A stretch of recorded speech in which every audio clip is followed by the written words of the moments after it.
जय माँ काली। आज हम बात करेंगे साधना में जो मिलने वाले डरावने अनुभव होते हैं। काली परछाइयाँ हमें दिखाई देती हैं, आवाज़ें सुनाई देती हैं, तो इन सब का क्या मतलब होता है और इन सब से एक साधक को क्या मिलता है, ये सब कुछ जानेंगे। वीडियो को पूरा देखिएगा, चैनल को सब्सक्राइब कर दीजिएगा अगर चैनल पर नए जुड़े होंगे तो।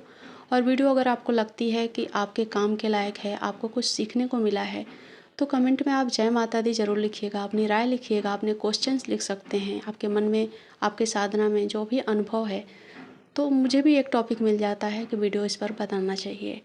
तो अब हम बात करेंगे साधना की। साधना यानी कि तपस्या, जिसमें साधक संकल्प लेता है अपने ईश्वर के सामने और उनसे ये प्रॉमिस करता है कि मैं इतने दिनों तक, इतने महीनों तक आपके लिए इतना समय निकालूंगी, इतने मंत्रों का जाप करूंगी। और इस तरह से संकल्प लेकर साधना में बैठा जाता है और उस नियम को पूरी तरह से निभाया जाता है। उसमें कोई भी गलती नहीं होनी चाहिए, इस बात का ध्यान रखना होता है, वरना साधना अधूरी मानी जाती है। एक भी नियम खंडित होता है तो साधना पूरी नहीं मानी जाती है। उसके साथ ही अगर आप साधना में बैठते हैं तो सबसे पहले आपको गुरु दीक्षा लेनी चाहिए। अगर आप उग्र शक्ति के मंत्रों का जाप करते हैं या फिर बहुत ही बड़े मंत्रों का जाप करना चाहते हैं, तब तो आपको गुरु दीक्षा की बहुत ही ज़्यादा ज़रूरत होती है, सच्चे मार्गदर्शन की ज़रूरत होती है, वरना कुछ नुकसान आपको उठाने पड़ सकते हैं, जो कि मैं आपको लास्ट में बताऊंगी। गुरु दीक्षा की मैं बात क्यों कर रही हूँ? देखिए, ये मेरी बात नहीं है, ये रुद्र यामल तंत्र में महादेव ने, शिव जी ने स्वयं पार्वती जी को बताया है।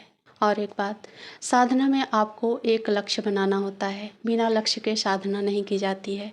यानी कि आप किसी बीमार व्यक्ति को हील करने के लिए साधना कर रहे हैं, या फिर आपको सिद्धि चाहिए, आपको थर्ड आई चक्र एक्टिवेट करना है, या फिर आपको धन के संबंधी कुछ बातें हैं, तो आपको एक ही लक्ष्य रखना है। ऐसा नहीं कि साधना में ढेर सारे अपने मन के भाव जोड़ते रहें कि मुझे ये भी चाहिए, ऐसा करना है, वैसा करना है। और एक बहुत बड़ी बात, आप अनुभव के पीछे नहीं पड़ेंगे कि मैं साधना करने बैठी हूँ तो मुझे आवाज़ सुनाई देना ही चाहिए, डर आना ही चाहिए, या फिर परछाई दिखना ही चाहिए, क्योंकि कभी कभी ये भ्रम भी हो सकता है। और ये भ्रम कैसे होगा, ये आपको नहीं पता चलेगा, ये तो आपको गुरु ही बताएंगे, या फिर स्वयं आपके अगर इष्ट आपके साथ जुड़े हैं, पूर्व जन्म से इष्ट आपके साथ चलते आ रहे हैं, तो आपको बताएंगे। और सबसे ज़रूरी, साधना में सुरक्षा घेरा कैसे बनाया जाता है, अपने परिवार वालों को सुरक्षा घेरा में कैसे रखा जाता है, ये सब कुछ भी आपको आना चाहिए। और ये सब कुछ मैं इसीलिए बता रही हूँ क्योंकि अधूरे ज्ञान से अगर आप साधना करते हैं तो आप और आपके परिवार दोनों ही मुसीबत में फंस सकते हैं। अब चलिए हम जानते हैं कि साधना में जो आपको डर के अनुभव आए वो क्या था, आपको परछाइयाँ दिखी तो वो क्या था। अब आपने 40 दिन की, 41 दिन की साधना जो की है, उसमें 21वें दिन से जो साधना के अनुभव होते हैं वो आना शुरू होते हैं।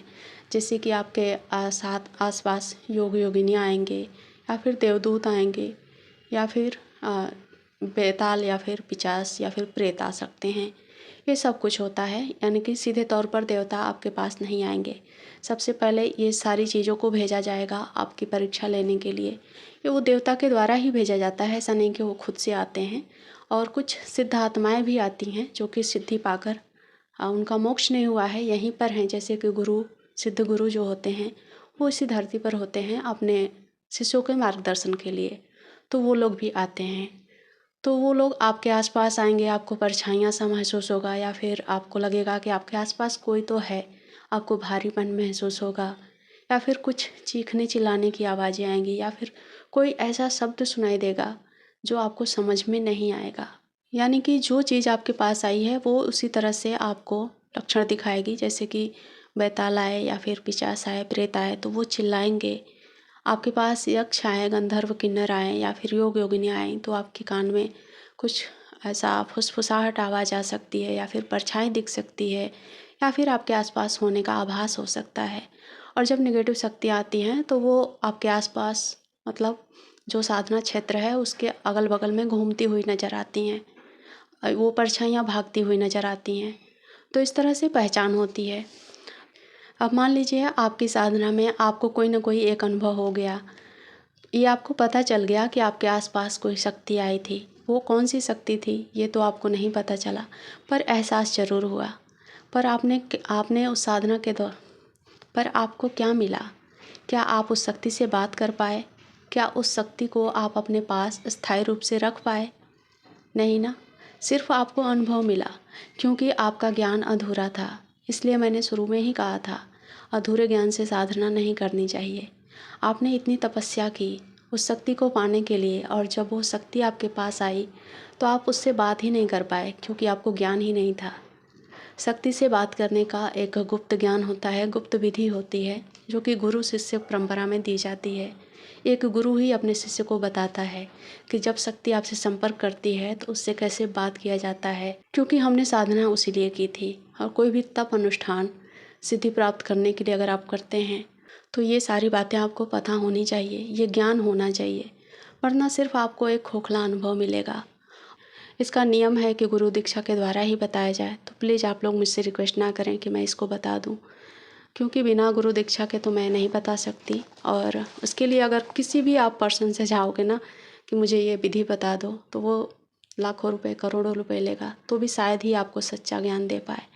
क्योंकि कोई भी नहीं चाहता, आजकल के ज़माने में तो ये कोई भी नहीं चाहता कि हर जो शिष्य है वो मेरे जैसा बन जाए, क्योंकि यहीं से जो दरबार लगाने का शुरुआत होता है इसी साधना के तहत होता है। जैसे वो शक्ति हमारे पास आई, उससे हमने बातें की और उसको स्थायी रूप से अपने पास रख लिया जन्मों जन्मांतर के लिए, तो वो चीज़ें हमारे साथ रहने लगती हैं और वही काम करती हैं, वही लोगों के बारे में बताती हैं, जो भी घटनाएं होने वाली होती हैं वो बताती हैं। तो वो सब कुछ यहाँ पर नहीं बताया जा सकता, वो गुप्त विद्या है, तो गुप्त तरीके से ही आपको मिलेगी।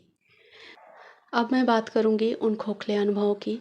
जैसे कि आपने साधना में आपने बात करने की विधि तो सीखी नहीं थी, साधना में आपको अनुभव आ गए, आपको परछाइयाँ दिख गई, शक्ति तो आपको मिली नहीं, थोड़े बहुत अनुभव मिले। और हो सकता है कि थोड़ी बहुत आपकी मानसिक ग्रोथ हुई हो, जैसे कि आपको आगे और अनुभव आ सकते हैं, भविष्य वर्तमान का पता चल सकता है, कुछ छोटे मोटे अनुभव। पर कुछ केस में इसका उल्टा भी देखा जाता है। जब हम उग्र शक्तियों के मंत्र का जाप करते हैं, बीजाक्षरी मंत्र का जाप करते हैं, बहुत बड़े बड़े मंत्रों का जाप करते हैं, तो कई बार जब हम सुरक्षा घेरा में नहीं होते हैं, हमारा परिवार सुरक्षा घेरा में नहीं होता है, तो हमारे आसपास जो भी नकारात्मक ऊर्जा है या फिर साधना में जो बैताल आते हैं, यक्ष यक्षिणियाँ आती हैं, वो कुछ इस तरीके से हमारे कानों में आवाज़ करती हैं जिससे कि हमारा मानसिक स्थिति खराब हो जाता है। या फिर कुछ प्रेत आते हैं जो कि हमारे परिवार के ऊपर हमला करते हैं, उनको बीमार करते हैं, उनको परेशान करते हैं। और कई बार तो ये बीमारी अवसाद या फिर डिप्रेशन का कारण बन जाता है। साधक को आत्महत्या जैसे ख्याल आना, मंत्र पूजा पाठ में मन नहीं लगना, दिमाग का भटकना, यानी कि उनको अब ईश्वर से विश्वास उठ गया है, उनको रोना आता है, ये सारी चीज़ें होने लगती हैं। तो कभी भी आप साधना करने जाएं तो मैं आपसे रिक्वेस्ट कर रही हूँ, देखिए ये मेरी बात नहीं है, आप पहले गुरु माने या फिर बनाएं।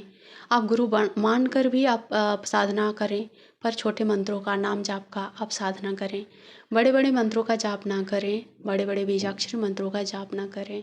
मैं मानती हूँ कि आपके अंदर बहुत ही भक्ति है, बहुत ही श्रद्धा है, बहुत ही भाव है, पर आप एक फैमिली में रहने वाले इंसान हो, आपको अपने साथ साथ आपसे जुड़े हुए लोगों का भी ध्यान रखना है। माना कि आप मंदिर में साधना कर रहे थे तो आप बच गए, अगर वही आप मंदिर में साधना नहीं करते तो आप सोच नहीं सकते कि आपके साथ क्या हो सकता था।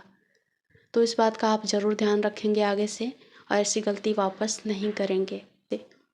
एक बार मैं फिर बताना चाहूँगी सभी साधकों को कि शिव जी ने स्वयं अपने श्रीमुख से कहा है कि साधना या फिर कोई भी दुर्गा सप्तशती से कोई भी लिया गया मंत्र हो, कोई भी ऐसा मंत्र जो कि जिसके लिए बिना गुरु दीक्षा जाप करना निषेध बताया गया हो, जैसे कि प्रेमानंद महाराज जी भी कहते हैं, वो तो ओम नमः शिवाय मंत्र को भी बोलते हैं कि बिना गुरु दीक्षा के इसे जाप नहीं करना चाहिए।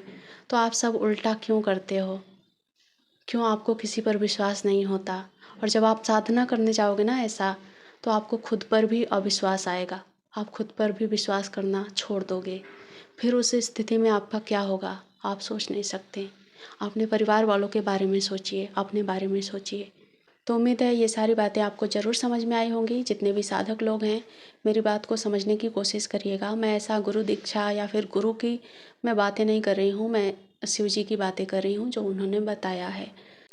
और जिन लोगों को भी रीडिंग करानी हो या फिर कोई ऐसी परिस्थिति में फंसे हों जहाँ से निकलना मुश्किल हो रहा है, तो मुझसे दिए गए नंबर पर संपर्क कर सकते हैं।